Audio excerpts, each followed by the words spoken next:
Dakatsande would have loved very much to be with you today, but unfortunately, he had to travel home for an engagement there. So I'm representing him.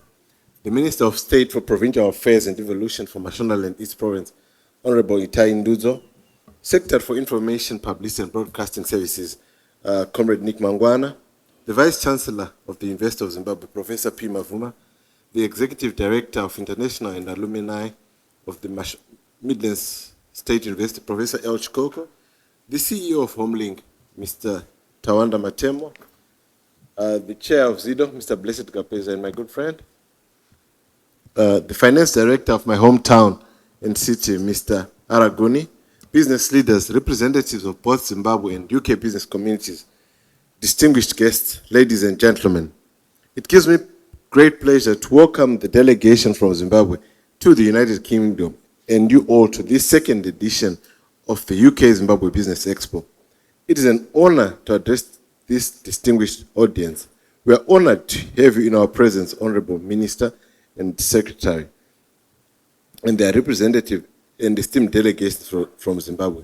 Allow me to welcome all delegates, exhibitors, and participants who have gathered here in Birmingham to explore new horizons of cooperation between Zimbabwe and the United Kingdom and the global community.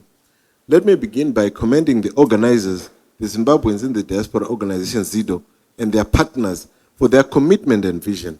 Building on the success of last year's Expo, this platform continues to resonate strongly with the Second Republic's economic diplomacy agenda under the leadership of His Excellency, the President, Dr. Emerson D. Mnangagwa, whose rallying call remains, Zimbabwe is open for business. Distinguished guests, ladies and gentlemen, this Expo provides a unique and structured platform for trade, investment, and tourism promotion. Through exhibitions, business to business, and business to government meetings, provincial showcases, and sectoral panels, it fosters meaningful dialogue among investors, entrepreneurs, policymakers, and indeed our diaspora community. The breadth of focus spanning mining, agriculture, ICT, infrastructure, as well as real estate, healthcare, and tourism demonstrate the vast opportunities that Zimbabwe presents. It is also a timely opportunity to highlight the bold reforms and incentives our government has put in place to enhance the ease of doing business, strengthen investor protection, and promote special economic zones. As Embassy of Zimbabwe in the United Kingdom, our mandate is to serve as a bridge builder and facilitator. We actively promote trade by connecting exporters and importers, supporting Zimbabwe SMEs, and facilitating partnerships with UK and European markets. Attract investment by engaging investors, promoting bankable projects, and providing clarity on policy and regulatory frameworks. Promote tourism by showcasing Zimbabwe as a prime destination, not only for leisure and adventure, but also for cultural heritage and ecotourism. Engage the diaspora by encouraging their participation in business, provincial projects, and community development, thus turning remittances into productive investment. The Embassy is fully committed to working hand in hand with both Zimbabwe authorities and UK counterparts to ensure that the connections made here translate into tangible results for our people. Allow me to deviate a bit from the prepared speech. One thing that Ambassador Katsande has been working on has been to engage our diaspora community so that they invest back home, such that we formed clusters here in the UK. We've got the health cluster, mining cluster, education cluster, agriculture clusters, who are working together with, we are working together with, so that we link them with the opportunities that are back home. But the most active clusters that we have currently are the sport and health clusters. They're engaging and they're providing solutions back home. I heard the pastor calling for support when she goes home for her functions. We've got these clusters that support each other. And I can recall last month where the Deputy Minister of Mining, he came. We linked them up with the diaspora. They came to the embassy, they met. The Deputy Minister offered our diaspora that, look guys, come back home and invest. We've got opportunities in mining, but the mining cluster in our diaspora, they're still to come together.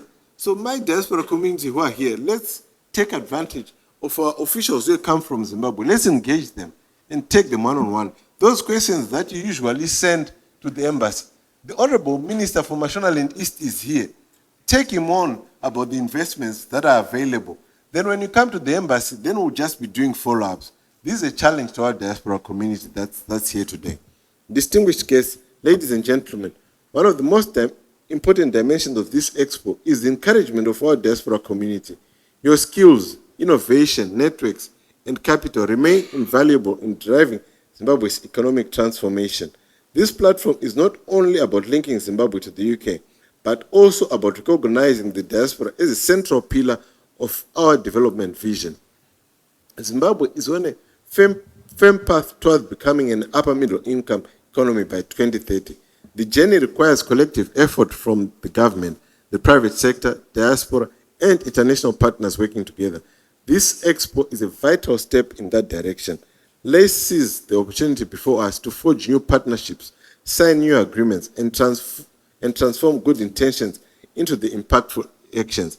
From my colleagues from who have government, who have come from Zimbabwe, I'm saying we are proud of our diaspora here because they're the highest contributors to our GDP as the diaspora community in UK.